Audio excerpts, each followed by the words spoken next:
আসসালামু আলাইকুম রহমতুল্লাহি ওবরকাতুহ। সম্মানিত দর্শক, 2024 সনের আগস্ট মাসের 5 তারিখ, এটি এখন বাংলাদেশের দ্বিতীয় মুক্তিযুদ্ধ। 5 তারিখের সারাটা দিন যে অস্বস্তিকর অবস্থায় গিয়েছে, তারপর বিকেল 3টা থেকে সারা বাংলাদেশে যে আনন্দ উল্লাস, মিষ্টি তো দূরের কথা, কোনো দোকানে চিনি ছিল কিনা এটি নিয়ে আমার যথেষ্ট সন্দেহ রয়েছে। মানুষের আবেগ এবং উচ্ছ্বাস সারা বাংলাতে এমনভাবে ছড়িয়ে ছিটিয়ে ছিল, সবাই এটিকে ঈদ মুবারক, ঈদের উৎসব হিসেবে বর্ণনা করেছেন। এবং একইভাবে 1975 সনের 15ই আগস্ট, সেদিন বঙ্গবন্ধু শেখ মুজিবুর রহমান তার সপরিবারে শাহাদত যে বরণ করা কিংবা হত্যাকাণ্ড, এখন যা কিছুই বলা হোক না কেন, এটি দীর্ঘদিন যাবৎ বাংলাদেশে নিন্দিত হয়ে আসছিল। কিন্তু এবারের যে আগস্টের ঘটনা, এই আগস্ট মাসের ঘটনার কারণে এখন 15ই আগস্ট সম্পর্কে যে মানুষের ভাব গাম্ভীর্য ছিল, এবং যারা বিএনপি করতেন, জামাত করতেন, তারাও এই হত্যাকাণ্ডটিকে নিন্দা জানাতেন এবং আওয়ামী লীগের শোকের সঙ্গে তারা নিশ্চুপ থাকতেন, শোক প্রকাশ করতেন, কিন্তু উল্লাস করতেন না। কিন্তু এবারের যে আগস্ট যে নতুন ইতিহাস তৈরি করলো, এবং মহরম মাসের শেষ দিনে যেভাবে একটা উৎসবের আমেজ তৈরি করে ফেলল, ফলে এই আগস্ট মাসটি এখন বাংলাদেশের ইতিহাসে একটি অভিশপ্ত মাস হিসেবে বিবেচিত আওয়ামী লীগের নিকট। এবং আওয়ামী লীগ যেহেতু একটি আদর্শ, একটি রাজনৈতিক বিশ্বাস, এটি মুসলিম লীগের মতো শেষ হয়ে যাবে কি যাবে না এখনো পর্যন্ত কিন্তু বলা যাচ্ছে না। তো যা হোক, এখন আওয়ামী লীগ যারা করেন, কোটি কোটি মানুষ, তাদের কাছে শেখ হাসিনা, তাদের কাছে বঙ্গবন্ধু শেখ মুজিবুর রহমান, এটার একটা আবেগ রয়েছে এখনো পর্যন্ত, এবং এটা থেকে যাবে। এবং আওয়ামী লীগের যে নৌকা কিংবা আওয়ামী লীগের যে স্লোগান, জয় বাংলা স্লোগান, এবং আওয়ামী লীগ যে নামটি, এটি ধারণ করে কত মানুষ এই মুহূর্তে বাংলাদেশে যে কাঁদছে। ফলে 15ই আগস্টের যে শোক, সেই শোকটি যারা দেখেনি, তারা এই 5ই আগস্টের যে শোক, এই শোকটি তাদের কাছে একেবারে এতটা জীবন্ত অগ্নিগর্ভ হয়ে পড়েছে, দাউ দাউ করে জ্বলছে, এটি আওয়ামী লীগের লোকের কাছে রীতিমতো অসহ্য। 75-এর 15ই আগস্টে বঙ্গবন্ধু পরিবারে সপরিবারে নিহত হওয়ার পরে তাদেরকে দাফন করা হয়েছিল, কাফন দেয়া হয়েছিল, সমাহিত করা হয়েছিল। ফলে মানুষের শোক এটি ছিল অন্তরে, তারা দৃশ্যমান, মানে বঙ্গবন্ধু যদি জীবিত থাকতেন এবং তাকে যদি পরাজিত অবস্থায়, ক্রন্দনরত অবস্থায়, অপমানিত এবং লাঞ্ছিত অবস্থায় মানুষজন দেখত, তাহলে 75-এর 15ই আগস্টের যে ঘটনা, সেই ঘটনাটি মানুষের জন্য আরো দুর্বিষহ হয়ে যেত আওয়ামী লীগের জন্য। তদ্রূপ এখন আওয়ামী লীগ শেখ হাসিনাকে দেখছে, ভারতে তিনি পালিয়েছেন। জয়কে দেখছেন এত বড় বড় কথা বলার পরে ক্লান্ত, বিধ্বস্ত, বিপর্যস্ত। শেখ রেহানা কখনো কথা বলেননি, কিন্তু তিনি তার বোনের সঙ্গে চুপি সারে বাংলাদেশ থেকে পালিয়ে গেছেন। এখন শেখ রেহানার এই দৃশ্য মানুষ মেনে নিতে পারছে না। তার সন্তানেরা, টিউলিপ এখন সেখানে একজন মন্ত্রী ব্রিটেনে, তারপর তার ছোট বোন রূপন্তী কিংবা ববি, তার যে ভাই, সকলের জন্য বাকি জীবন, অনাগত ঠিক ভবিষ্যতের যে জীবন, এই জীবনটি রীতিমতো জাহান্নামে পরিণত হয়েছে। পুরো শেখ পরিবার এবং শেখ উপাধি এই মুহূর্তে বাংলাদেশের একটি গালিতে পরিণত হয়েছে। যেখানে যেখানে শেখ রয়েছে, যেখানে যেখানে শেখের ভবন রয়েছে, এবং এই পরিবারের যারা সংসদ সদস্য ছিলেন, রাজনৈতিক ক্ষমতাধর ব্যক্তি ছিলেন, তারা এই সময়টাতে এসে যে বিপদ এবং বিপর্যস্তের মধ্যে পড়েছে, সেক্ষেত্রে আগস্ট মাসটি তাদের জন্য একেবারে রোজ কেয়ামতের ময়দানের মতো নতুন বিভীষিকা তৈরি হয়েছে। আমি এই ঘটনাটি নিয়ে গত রাত থেকে ভাবছি যে আল্লাহ রাব্বুল আলামিন কেন বারবার একই সময় একই ঘটনা ঘটায় এবং মানুষ কেন বারবার একই ধরনের একই ভুল করে।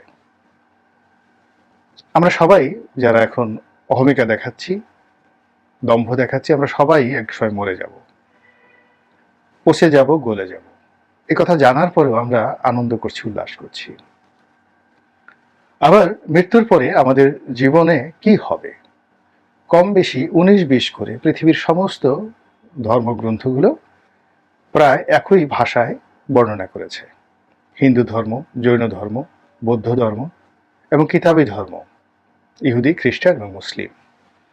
এবং আশ্চর্য ব্যাপার হলো যে এই কিতাবগুলো যেখানে যেখানে নাজিল হয়েছে বা ধর্মগুলো যেখানে যেখানে সৃষ্টি হয়েছে, তো যে সময়টাতে সৃষ্টি হয়েছে সেই সময়ের সঙ্গে পৃথিবীর অন্য প্রান্তের কোনো যোগাযোগ ছিল না। যেমন ধরুন ভারতের হিন্দু ধর্ম, এই হিন্দু ধর্মের মতাদর্শ সম্পর্কে হুজুর পাক সাল্লাল্লাহু আলাইহি ইসলামের জমানাতে কোনো পণ্ডিত ব্যক্তি আরবে ছিলেন না যারা ভারতবর্ষে এসেছেন এবং ভারতবর্ষের এই ঘটনা জানেন। কিন্তু রোজ কিয়ামত সম্পর্কে, পরকাল সম্পর্কে, শ্রী ভগবত গীতা থেকে শুরু করে তাদের অন্যান্য যে সকল ধর্মগ্রন্থ এবং তাদের যে সকল সাহিত্য গ্রন্থ রয়েছে, সেখানে যে বর্ণনা রয়েছে তার সঙ্গে কোরআনের বর্ণনার অনেক ক্ষেত্রে আপনি মিল খুঁজে পাবেন। আবার জৈন ধর্ম, শিখ ধর্ম, তারপর পারস্যের যে ঐতিহ্যবাহী অগ্নি পূজারী যারা ছিলেন তাদের সেই ধর্ম, ইহুদিদের ধর্ম, খ্রিস্টানদের ধর্ম, প্রতিটি ধর্মের যে যারা এই ধর্মের নবী ছিলেন বা প্রতিষ্ঠাতা ছিলেন তাদের স্থান, কাল, পাত্র আলাদা, কিন্তু সবাই প্রায় সবস্বরে আমাদের যে কবরের জীবন, মৃত্যু পরবর্তী জীবন সম্পর্কে যে সাবধান বা উচ্চারণ করেছেন কম বেশি প্রায় সমান। এর থেকে আমার কাছে মনে হয় যে ধর্ম বলতে আমরা যা বুঝি এদের সঙ্গে কেমন যেন একটা ইন্টার কানেক্টিভিটি আছে, রিলেটিভিটি আছে। সময়ের বিবর্তনে স্থানকাল পাত্রভেদে বিবর্তন হয়েছে, কিছু জিনিস বিকৃত হয়েছে, কিন্তু মূল বিষয়টি রয়ে গেছে। তো সেই কারণে কি হচ্ছে যে দেখেন আমাদের মৃত্যুর পরে কি হবে বলার পরেও কিন্তু আমরা একই ধরনের কাজ করে যাচ্ছি। মিথ্যাচার, অনাচার, ব্যভিচার, দুর্নীতি সবকিছু কিন্তু আমরা সব ধর্মের অনুসারী লোকজন করে যাচ্ছি। তো সেই ক্ষেত্রে বাংলাদেশে যে পরিণতি, রাজনীতির যে পরিণতি, এটি বারবার ঘটে যাচ্ছে। অর্থাৎ যে ভুল আইয়ুব খান করেছে একই ভুল জিয়াউর রহমান সাহেব করেছেন, একই ভুল এরশাদ সাহেব করেছেন, একই ভুল মঈনুদ্দিন ফখরুদ্দিন করেছেন। যে ভুল বঙ্গবন্ধু করেছেন সেই ভুল বেগম জিয়া করেছেন, সেই ভুল শেখ হাসিনাই করলেন। এবং পতনের যে সময়কালগুলো আপনি দেখবেন যে যারা ক্যান্টনমেন্ট থেকে এসছেন অর্থাৎ সামরিক শাসক, তাদের পতনের যে সময়কাল প্রায় সমসাময়িক, অর্থাৎ শীতকাল। আর যারা গণতান্ত্রিকভাবে পতন হয়েছেন তাদের মোটামুটি এই বর্ষাকালই তাদের পতন হয়। তো এই যে আগস্ট মাস আওয়ামী লীগের জন্য একটা অভিশপ্ত মাস। এই মাসটিকে তারা যদি নাজাত দিবস হিসেবে পালন করত এবং এই মাসের দিনে যদি তারা তাদের ভুল ভ্রান্তিগুলো স্মরণ করতেন এবং সেইভাবে আল্লাহর কাছে ক্ষমা চাইতেন, যে কারণে বঙ্গবন্ধুর জীবনে করুণ পরিণতি ঘটেছে, সেই জিনিসগুলো নির্মোহ আলোচনা করতেন যে এই কারণে আমাদের পতন হয়েছে, আল্লাহর গজব নাজিল হয়েছে এবং এই কারণে আমরা বিপদ এবং বিপর্যস্তর মধ্যে পড়েছি এবং এই কারণে বঙ্গবন্ধু সারা জীবনের যে অর্জন, ভালো কর্মগুলো নষ্ট হয়ে গেছে। এরকম আলোচনা যদি ৭৫-এর ১৫ আগস্টে নির্মোহভাবে করা হতো, তা না করে জিয়াউর রহমান খুনি মুশতাক, মানে যাদেরকে মারা হয়েছে তারা একেবারে নিষ্পাপ, তাদের কোনো অন্যায় ছিল না, আর যারা খুন করেছে তারা একেবারে হালাকু চিঙ্গিসের মতো কেবলমাত্র খুন করার জন্য, বঙ্গবন্ধুকে খুন করার জন্য তাদের জন্ম হয়েছে। কিন্তু এর পেছনে কোনো কার্যকারণ তারা যদি খুঁজতেন তাহলে এই যে তাদের জীবনে ৫ই আগস্টে যে ঘটনাটা ঘটলো, এই ঘটনাটা কখনই ঘটতো না।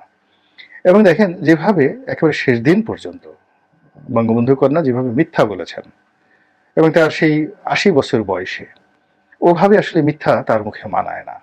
যেভাবে তিনি গালিগালাজ করেছেন, যেভাবে তুই তুকারি করেছেন, যেভাবে অহংকার দেখিয়েছেন, এবং আগস্ট মাসটিকে মানুষের কাছে একটা বিরক্তিকর মাস হিসেবে বর্ণনা করেছে। সারা মাস শোক প্রকাশ করতে হবে উত্তর কোরিয়ার মতো, এরপরে গরু জবাই করতে হবে, মানুষকে খাওয়াতে হবে, এবং সেই গরু আবার গ্রাম অঞ্চলে জোরাজুরি করে বিভিন্ন লোকের কাছে চাঁদা তুলে সেই গরু কেনা হবে, খিচুড়ি রান্না হবে, পোলাও রান্না হবে।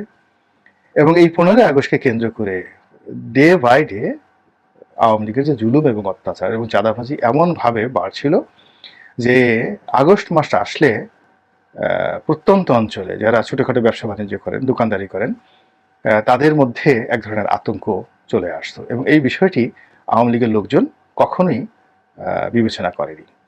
2 নম্বর হলো যে সারা বাংলাদেশে বঙ্গবন্ধুর মুরাল বা ভাস্কর্য স্থাপন করার জন্য যে তোড়জোড় করা হয়েছে, এবং এটি যে একটা শিরক, এই কথাটা যারা বলেছেন তাদের উপর যে জুলুম এবং অত্যাচার করা হয়েছে। আপনি যদি ইসলাম মানেন তাহলে বলতে হবে যে এটা একটা কবিরা গুনাহ। মানে প্রথমত এই মূর্তি স্থাপন করা, সেটা মুরাল হোক, ভাস্কর্য হোক, এটি স্থাপন করা। আর দ্বিতীয়ত এটার বিরুদ্ধে যে সকল ইসলামপন্থীরা কথা বলেছেন তাদের টুটি চেপে ধরে তাদেরকে জেল, জুলুম, এমনকি মানে গোলাগুলি করে অনেকে মেরে পর্যন্ত ফেলা হয়েছে।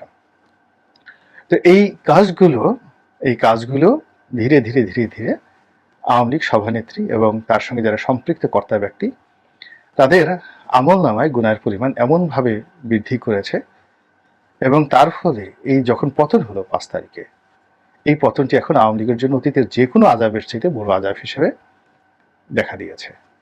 তারা দেখছে যে তাদের নেত্রী পালিয়ে গেছে, এবং আজকে আমি যখন ভিডিও করছি এখন পর্যন্ত ভারতে তিনি সম্মানজনক কোনো কিছু পাননি, এবং তিনি ভারতে থাকতে পারবেন কিনা এটিও সিদ্ধান্ত হয়নি। তাকে নিয়ে বৈঠক হচ্ছে, এবং যে সকল কথাবার্তা বলা হচ্ছে বা শোনা যাচ্ছে যে তিনি রাশিয়ার কোনো দেশে, বেলারুসে চলে যাবেন। তিনি লন্ডনে সাহায্য প্রার্থনা করেছিলেন, ইংল্যান্ডে, কিন্তু তাকে সেটি জানানো হয়নি এখনো পর্যন্ত।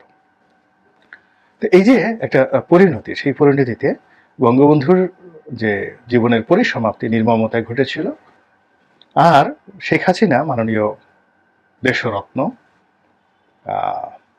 আওয়ামী লীগের দেশনেত্রী, তার যে অপমানজনক বিদায় হলো, এবং সেই অপমানটা প্রতি মুহূর্তে আওয়ামী লীগকে তাড়া করছে।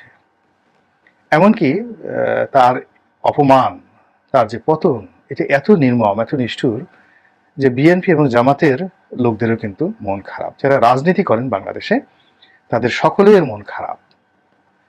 অনেকে তার পতন চেয়েছিল, অনেকে তার পদত্যাগ চেয়েছিল, কিন্তু এভাবে আসলে কেউ চায়নি। এটা হয় না, এভাবে কেউ চায়নি। এমনকি ক্ষমতার 1 ঘন্টা আগে, মানে তিনি চলে যাবেন তার 1 ঘন্টা আগে কেউ বিশ্বাস করেনি এই ঘটনা বাংলার জমিনে ঘটতে পারে। তো কাজেই আল্লাহ রাব্বুল আলামিন 2024 সনে আমাদেরকে যে শিক্ষা দিলেন, এই শিক্ষা আমার জীবনে যেন পাথে হয়ে থাকে, এবং আমি যেন কোনো অবস্থাতেই আমার ক্ষুদ্র পরিসরে যেন অহমিকা প্রদর্শন না করি, অন্যায় না করি, জুলুম না করি, এবং যে কারণে আওয়ামী লীগের এবং শেখ হাসিনার আজকের এই দুর্দশা, তা যেন আমাকে এবং আমার পরিবারকে গ্রাস না করে। এই দোয়া করছি, আল্লাহর সাহায্য প্রার্থনা করছি, এবং আপনাদেরও দোয়া চাই। আর আমি দোয়া করছি আল্লাহ রাব্বুল আলামিন যেন অনাগত আগামী দিনে যিনি বা যারা ক্ষমতায় আসবেন তারা যেন ভুলেও আওয়ামী লীগের এই মন্দ কাজগুলোকে অনুসরণ না করে। আসসালামু আলাইকুম ওয়া রাহমাতুল্লাহি ওয়া বারাকাতুহু।